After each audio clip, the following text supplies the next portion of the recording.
देश में नई संसद का इनॉग्रेशन होने जा रहा है। मोदी जी अपने कर कमलों से उसका उद्घाटन करेंगे और 19 पॉलिटिकल पार्टीज ने डिसाइड किया है कि इसका बहिष्कार किया जाएगा। ये बॉयकॉट सिर्फ बॉयकॉट के नाम पर नहीं हो रहा है, ये इसलिए हो रहा है क्योंकि ये लोकतंत्र पर बहुत बड़ा प्रहार है। और आपको समझाती हूं कैसे। संविधान का अनुच्छेद 79 साफ तौर से कहता है कि संसद का मतलब है राष्ट्रपति, राज्यसभा और लोकसभा, और उसी राष्ट्रपति को उद्घाटन के हक से वंचित रखना गलत है, उनका घोर अपमान है, लोकतंत्र पे प्रहार है। संविधान के अभिभावक हमारी राष्ट्रपति हैं।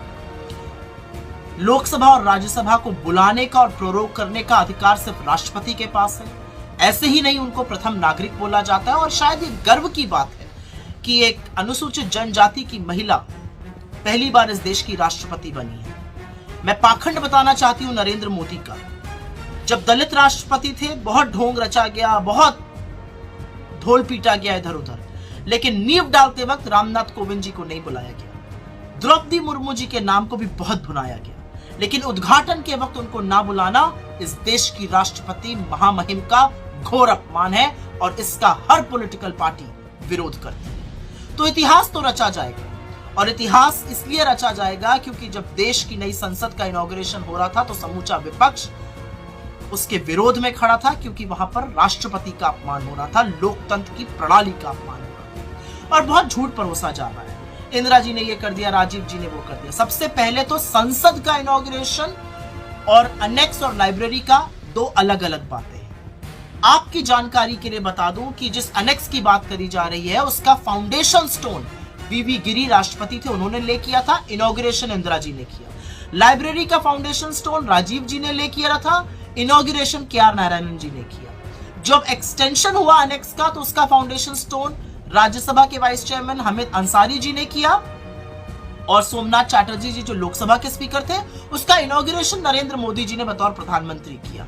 नींव भी प्रधानमंत्री डालेंगे, उद्घाटन भी प्रधानमंत्री करेंगे, राष्ट्रपति को इससे दरकिनार करके। राजस्थान के विधान भवन का इनॉग्रेशन केआर नारायणन जी ने, गुजरात के फाउंडेशन स्टोन को ले किया था तत्कालीन राष्ट्रपति नीलमा संजीव रेड्डी ने, और इनॉग्रेशन किया था राज्यपाल मुखर्जी ने। तो झूठ फैलाना बंद कर दीजिए। और अंत में मैं मोदी जी से एक ही बात कहना चाहती हूँ। आपको लगता है कि आपको इतिहास इमारतों से याद करेगा? इतिहास इरादों को याद करता है। इरादे पता है कैसे?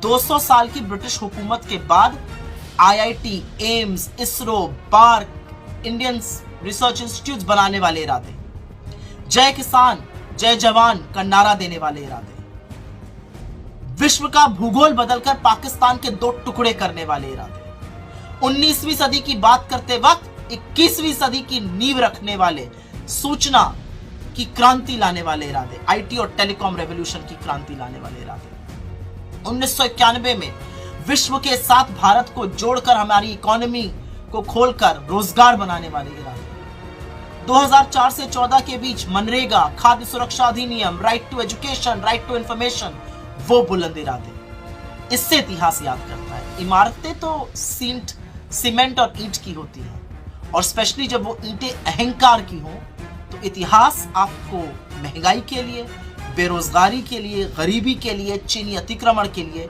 और सबसे ज्यादा अपनी मित्रता अडानी से निभाने के लिए याद करिएगा। और इतिहास ये भी गवाही देगा कि जब लोकतंत्र का गला घोटा जा रहा था तो समूचा विपक्ष उसके खिलाफ खड़ा होकर उसका डटकर विरोध कर रहा था।